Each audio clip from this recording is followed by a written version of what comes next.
Volume 1, Number 29, The Birth of Our Lord Jesus.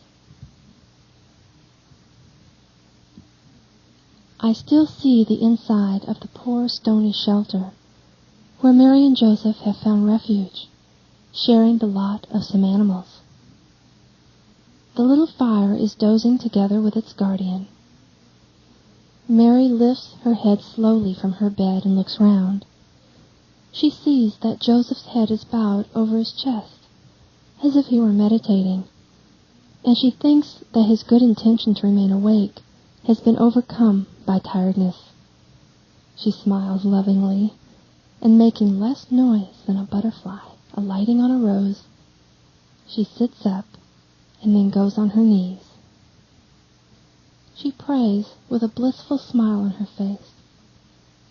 She prays with her arms stretched out, almost in the shape of a cross, with the palms of her hands facing up and forward, and she never seems to tire in that position. She then prostrates herself with her face on the hay in an even more ardent prayer, a long prayer. Joseph rouses. He notices that the fire is almost out and the stable almost dark.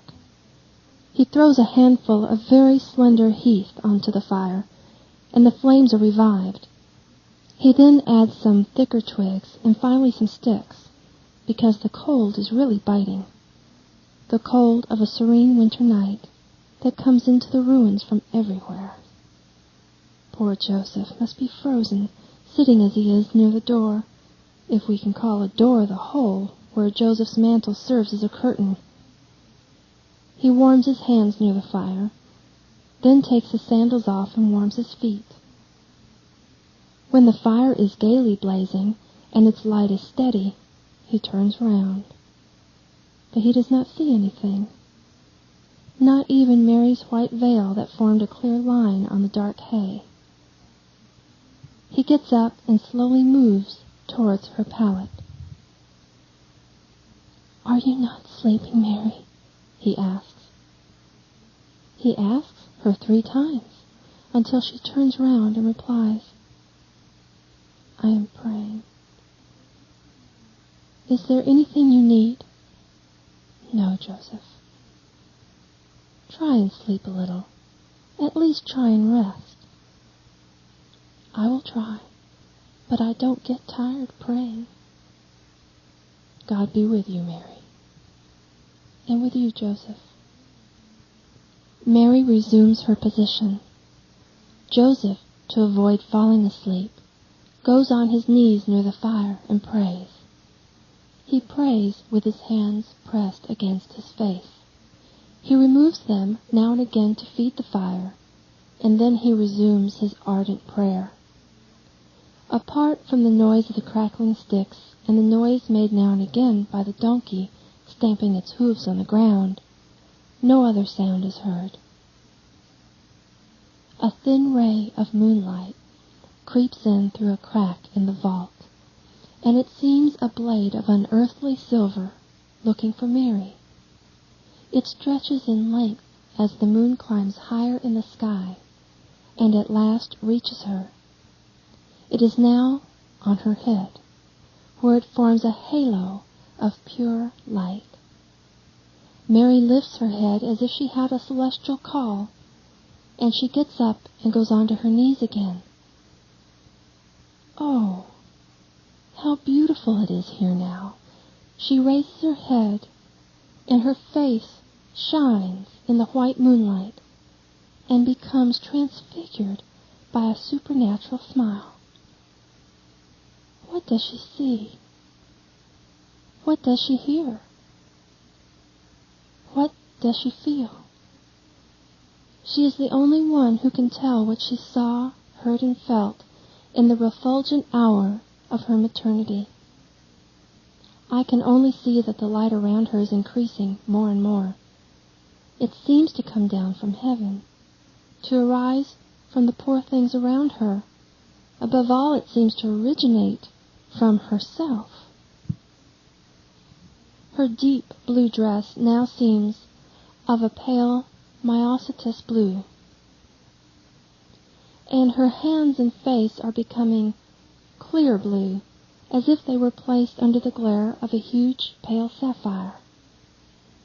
This hue is spreading more and more on the things around her. It covers them, purifies them, and brightens everything.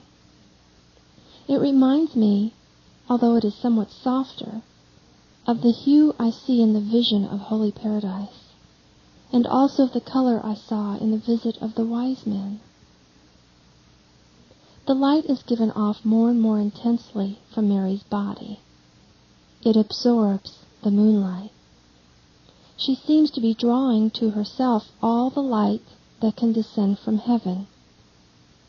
She is now the depositary of the light. She is to give this light to the world, and this blissful, uncontainable, immeasurable, eternal divine light, which is about to be given, is heralded by a dawn, a morning star, a chorus of atoms of light that increase continuously like a tide, and rise more and more like incense, and descend like a large stream, and stretch out like veils. The vault, full of crevices, of cobwebs, of protruding rubble, balanced by a miracle of physics, the dark, smoky, repellent vault now seems the ceiling of a royal hall. Each boulder is a block of silver, each crack an opal flash, each cobweb a most precious canopy interwoven with silver and diamonds. A huge green lizard hibernating between two stones seems an emerald jewel forgotten there by a queen, and a bunch of hibernating bats is like a precious onyx chandelier. The hay from the upper manger is no longer grass blades. It is pure silver wires, quivering in the air, with the grace of loose hair. The dark wood of the lower manger is a block of burnished silver. The walls are covered with a brocade in which the white silk disappears under the pearly embroidery of the relief, and the soil. What is the soil now? It is a crystal lit up by a white light. Its protrusions are like roses thrown in homage of the soil. The holes are precious cups from which perfumes and scents are to arise. And the light increases more and more. It is now unbearable to the eye, and the Virgin disappears in so much light, as if she had been absorbed by an incandescent curtain. And the Mother emerges. Yes, when the light becomes endurable once again to my eyes, I see Mary with the newborn son in her arms. A little baby, rosy and plump, bustling with his little hands as big as rosebuds, and kicking with his tiny feet that could be contained in the hollow of the heart of a rose, and is crying with a thin, trembling voice, just like a newborn little lamb, opening his pretty little mouth that resembles a wild strawberry, and showing a tiny tongue that trembles against the rosy roof of his mouth. And he moves his little head that is so blonde that it seems without any hair, a little round head that his mummy holds in the hollow of her hand, while she looks at her baby and adores him, weeping and smiling at the same time. And she bends down to kiss him, not on his innocent head, but on the center of his chest, where underneath there is his little heart beating for us, where one day there will be the wound. And his mother is doctoring that wound in advance with her immaculate kiss. The ox, woken up by the dazzling light, gets up with a great noise of hoofs and bellows. The donkey turns its head round and brays. It is the light that rouses them, but I love to think that they wanted to greet their Creator, both for themselves and on behalf of all the animals. Also Joseph, who, almost enraptured, was praying so ardently as to be isolated from what was around him, now rouses, and he sees a strange light filter through the fingers of his hands pressed against his face. He removes his hands, lifts his head, and turns round. The ox, standing as it is, hides Mary, but she calls him, "Joseph, come." Joseph rushes, and when he sees, he stops, struck by reverence, and he is about to fall on his knees where he is, but Mary insists, "Come, Joseph." And she leans on the hay with her left hand, and holding the child close to her heart with her right one, she gets up and moves towards Joseph, who is walking embarrassed because of a conflict in him between his desire to go and his fear of being irreverent. They meet at the foot of the straw bed, and they look at each other, weeping blissfully. "Come, let us offer Jesus to the Father," says Mary. And while Joseph kneels down, she stands up between two trunks supporting the vault. She lifts up her creature in her arms and says, "Here I am. On his behalf, O God, I speak these words to you. Here I am to do your will, and I, Mary, and my spouse Joseph with him. Here are your servants, O Lord. May your will always be done by us, in every hour, in every event, for your glory and your love." Then Mary bends down and says, "Here, Joseph, take him," and offers him the child. "What? I? Me? Oh, no! I am not worthy." Joseph is utterly dumbfounded at the idea of having to touch God. But Mary insists, smiling, "You are well worthy. No one is more worthy than you are, and that is why the Most High chose you. Take him, Joseph, and hold him while I look for the linens." Joseph, blushing, almost purple, stretches his arms out and takes the baby, who is screaming because of the cold, and when he has him in his arms, he no longer persists in the intention of holding him far from himself out of respect, but he presses him to his heart and bursts into tears, exclaiming, "Oh, Lord, my God!" And he bends down to kiss his tiny feet and feels them cold. He then sits on the ground and holds him close to his chest, and with his brown tunic in his hands he tries to cover him and warm him, defending him from the bitterly cold wind of the night. He would like to go near the fire, but there is a cold draught there coming in from the door. It is better to stay where he is. No, it is better to go between the two animals which serve as a protection against the air and give out warmth. Thus he goes between the ox and the donkey, with his back to the door, bending over the newborn to form with his body a shelter, the two sides of which are a gray head with long ears, and a huge white muzzle with a steaming nose and two gentle, soft eyes. Mary has opened the trunk and has pulled out the linens and swaddling clothes. She has been near the fire warming them.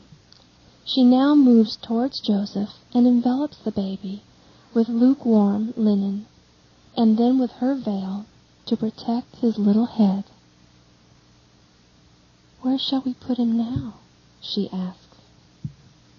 Joseph looks round, thinking. "Wait," he says. "Let us move the animals and their hay over here. We will then pull down that hay up there and arrange it in here. The wood on the side will protect him from the air.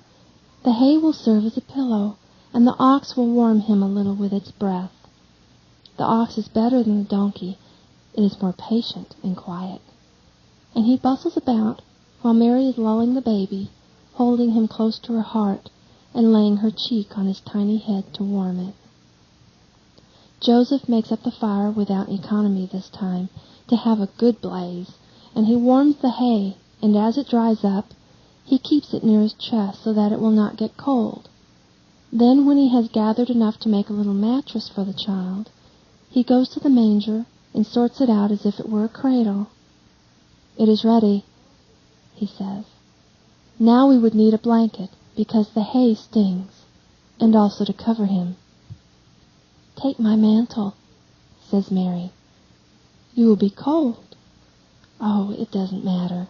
The blanket is too coarse. The mantle is soft and warm. I'm not cold at all. Don't let him suffer any longer." Joseph takes the wide mantle of soft, dark blue wool. He double folds it and lays it on the hay, leaving a strip hanging out of the manger.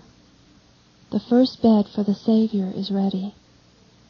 And the mother, with her sweet, graceful gait, moves to the manger, lays him in it, and covers him with the strip of her mantle. She arranges it also around his bare head, almost completely covered by the hay, from which it is protected only by Mary's thin veil. Only his little face, the size of a man's fist, is left uncovered. Mary and Joseph, bending over the manger, are blissfully happy watching him sleep, his first sleep, because the warmth of the clothes and of the hay has appeased his crying and made him sleepy.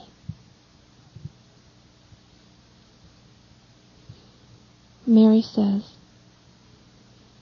"I promised you that he would come to bring you his peace. Do you remember the peace you enjoyed at Christmas, when you saw me with my child? Then it was your time of peace. Now it is your time of pain.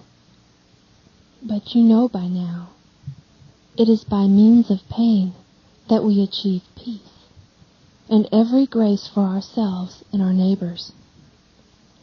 Jesus man became Jesus God again after the tremendous suffering of his passion. He became peace once more. Peace from heaven, from where he had come and from where he now pours out his peace for those who love him in the world. But in the hours of his passion, he, peace of the world, was deprived of that peace. He would not have suffered it if he had had it. And he had to suffer, and to suffer excruciatingly, to the very end. I, Mary, redeemed woman by means of my divine maternity. But that was only the beginning of woman's redemption. By refusing a human marriage in accordance with my vow of virginity, I had rejected all lustful satisfactions, deserving thus grace from God. But it was not yet sufficient, because Eve's sin was a four-branched tree: pride, avarice, gluttony, and lust.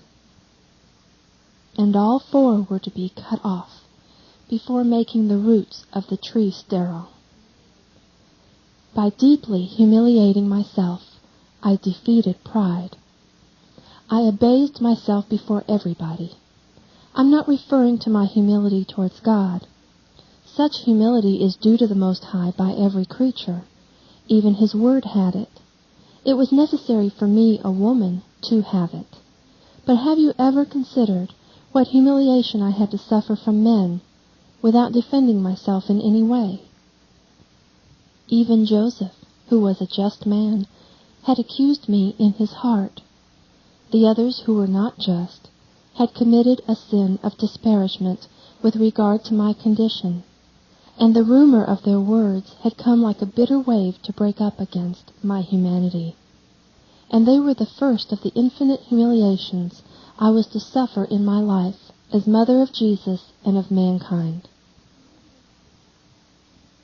Humiliations of poverty, of a refugee, humiliations for reproaches of relatives and friends who, being unaware of the truth, judged me a weak woman with regard to my behavior as a mother towards Jesus.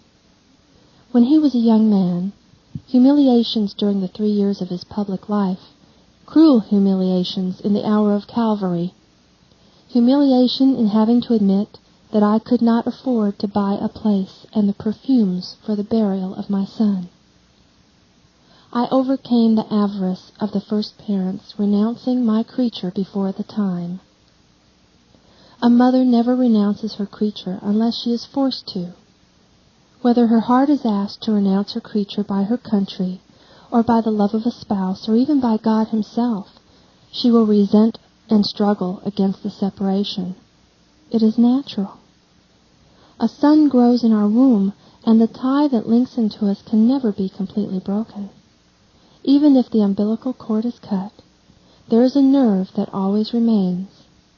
It departs from the mother's heart and is grafted into the son's heart. It is a spiritual nerve, more lively and sensitive than a physical one, and a mother feels it stretching, even to exceedingly severe pangs, if the love of God or of a creature or the need of the country take her son away from her. And it breaks, tearing her heart, if death snatches her son from her. And I renounced my son from the very moment I had him. I gave him to God. I gave him to you. I deprived myself of the fruit of my womb to make amends for Eve's theft of God's fruit. I defeated gluttony, both of knowledge and of enjoyment, by agreeing to know only what God wanted me to know, without asking myself or him more than what I was told. I believed unquestioningly. I overcame the innate personal delight of enjoyment because I denied myself every sensual pleasure. I confined flesh, the instrument of Satan, together with Satan, under my heel, and made of them a step to rise towards heaven. Heaven, my aim, where God was, my only hunger, a hunger which is not gluttony, but a necessity blessed by God, who wants us to crave for him. I defeated lust, which is gluttony carried to the extreme of greed, because every unrestrained vice leads to a bigger vice, and Eve's gluttony, which was already blameworthy, led her to lust. It was no longer enough for her to enjoy pleasure by herself. She wanted to take her crime to a refined intensity, and thus she became acquainted with lust, and was a mistress of lust for her companion. I reversed the terms, and instead of descending, I have always ascended. Instead of causing other people to descend, I have always attracted them towards heaven. Of my honest companion, I made an angel. Now that I possessed God and his infinite wealth with him, I hastened to divest myself of it, saying, "Here I am. May your will be done for him and by him." He is chaste who chastises not only his flesh, but also his affections and his thoughts. I had to be the chaste one in order to annul the one who had been unchaste in her flesh, her heart, and her mind. And I never abandoned my reservedness, not even by saying of my son, "He is mine, I want him," since he belonged only to me on earth, as he belonged only to God in heaven. And yet, all this was not sufficient to achieve for woman the peace lost by Eve. I obtained that for you at the foot of the cross, when I saw him dying, whom you saw being born. When I felt my bowels being torn apart by the cry of my dying creature, I became void of all femininity. I was no longer flesh, but an angel. Mary, the virgin spouse of the Spirit, died that moment. The mother of grace remained, who gave you the grace she generated from her torture. The female, reconsecrated woman by me on Christmas night achieved at the foot of the cross the means to become a creature of heaven. This I did for you, depriving myself of all satisfactions, even of holy ones. And whereas you had been reduced by Eve to females not superior to the mates of animals, I made of you, if you only wish so, saints of God. I ascended for you, as I had done for Joseph. I lifted you higher up. The rock of Calvary is my Mount of Olives. From there I took my leap to carry to heaven the re-sanctified soul of woman together with my flesh, now glorified because it had borne the word of God, and had destroyed in me the very last trace of Eve. It had destroyed the last root of that tree with 4 poisonous branches, a root stuck in the sensuality that had dragged mankind to fall, and that will go on biting at your intestines until the end of time and to the last woman. From there, where I now shine in the ray of love, I call you, and I show you the medicine to control yourselves, the grace of my Lord and the blood of my Son. And you, my voice, rest your soul in the light of this dawn of Jesus, to gain strength for the future crucifixions which will not be spared you, because we want you here, and one comes here through pain. Because we want you here, and the higher one comes, the more one has suffered to obtain grace for the world. Go in peace. I am with you.